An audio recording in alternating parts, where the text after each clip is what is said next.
Yes, folks, it's Tales from the Jails here with John G. Sutton. That's me, by the way. Do please like and subscribe. It's down there, you know.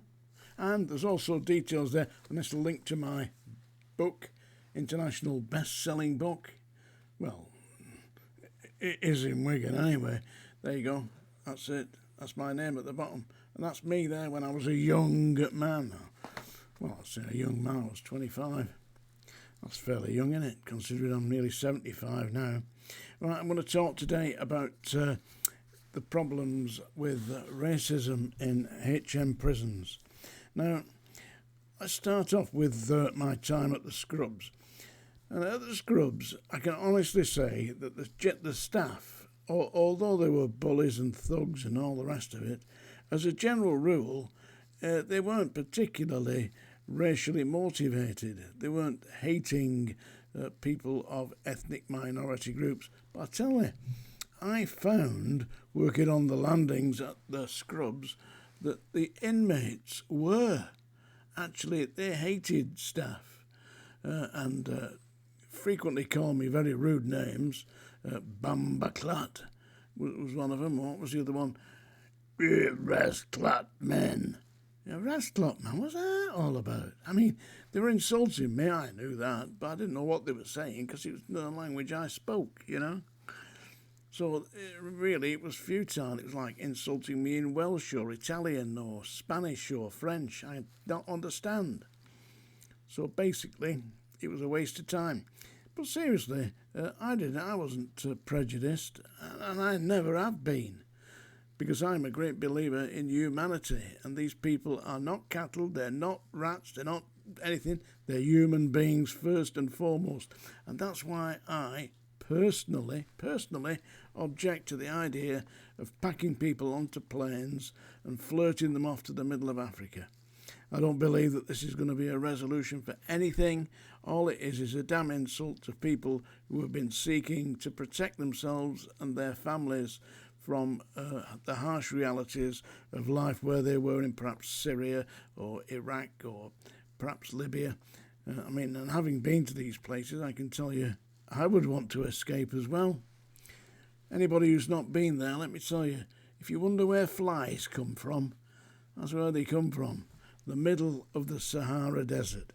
I have never seen more flies in my life. I tell you, we used to get served our meals in mess tins. You know what mess tins are, what soldiers have, yeah? And you had to eat like this. Get the flies off like that, because they eat your dinner before you got chance. I tell you, it's terrible. But anyway, as for racism in the prisons, you're obviously going to get ignoramus racist officers. You're going to get ignoramus racist police officers.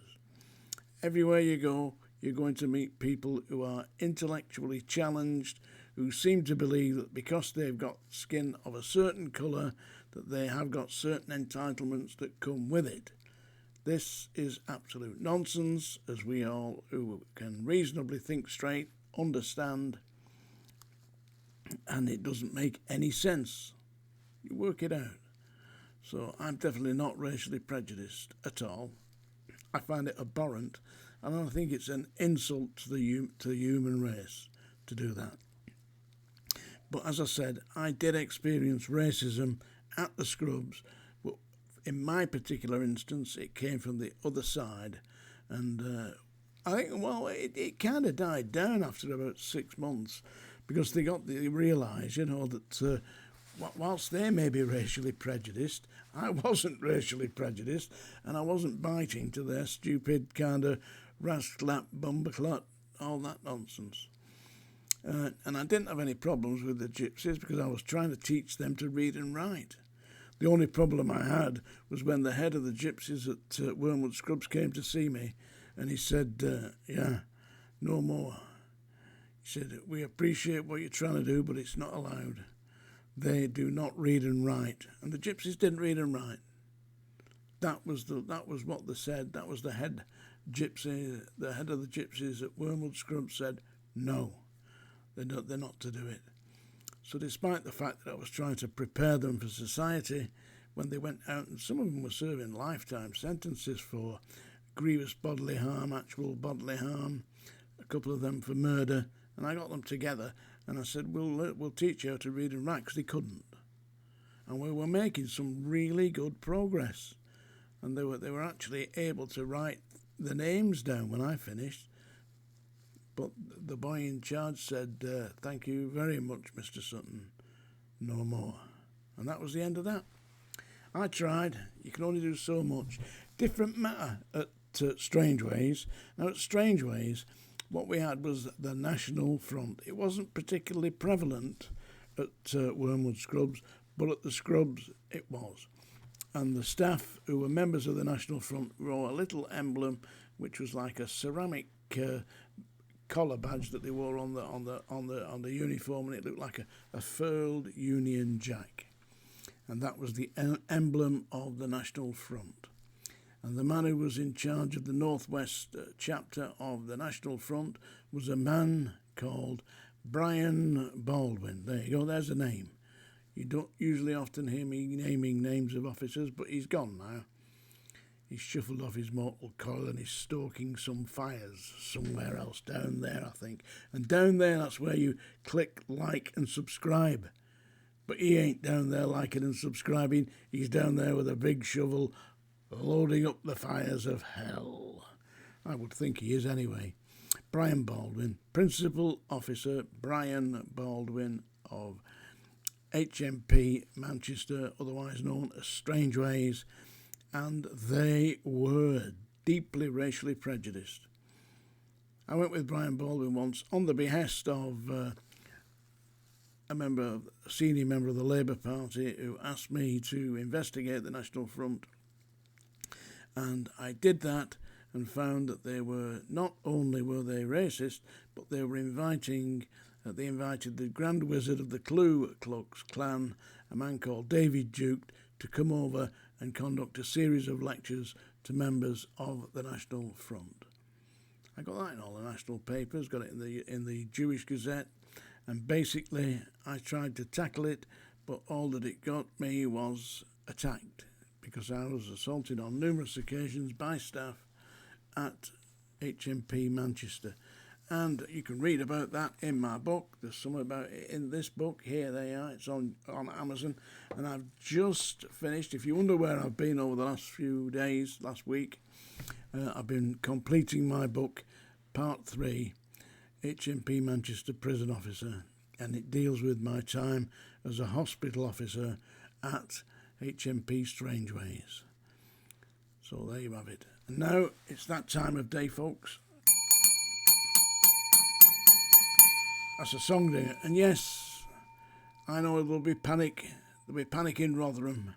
They're running up the hills now. I've not heard from Larry for a bit, so if you're watching this, Larry, give us a shout, mate. I haven't heard from you for a bit. I hope you're all right. Yeah, this is a song that I used to like. Well, I still do like. This is by the Dubliners, and this is The Wild Rover. I haven't sung for a bit. I've usually been doing poetry. I wandered lonely as a cloud that floats on high, o'er vale and hill, and all that stuff, yeah. But this is a song I'm going to sing now. This is The Wild Rover. I've been a wild rover for many a year, and I spent all my money on whiskey and beer. But now I'm returning with gold in great store, and I never will play the wild rover no more. It's no, nay, never. No, nay, never, no more will I play the wild rover. No, never, no more. I went to an alehouse I used to frequent, and I told the landlady me money was spent. I asked her for credit. She answered me, nay, such custom as yours I can get any day, and it's no, nay, never. No, nay, never, no more will I play the wild rover. No, never, no more. I then took from me pocket 10 sovereigns bright, and the landlady's eyes opened wide with delight. She says, I have whiskey and wines of the best, and those words that I told you, they were only in jest. But it's no, nay, never, no, nay, never, no more will I play the wild rover, no, never, no more.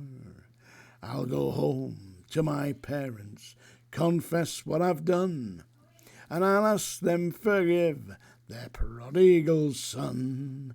And when they've caressed me as oft times before, I never will play the wild rover no more. It's no, nay, never, no, nay, never, no more will I play the wild rover, no, never, no more. There you go. Tales from the Jails, folks. It's John G. Sutton. Do like and subscribe. It's down there, folks.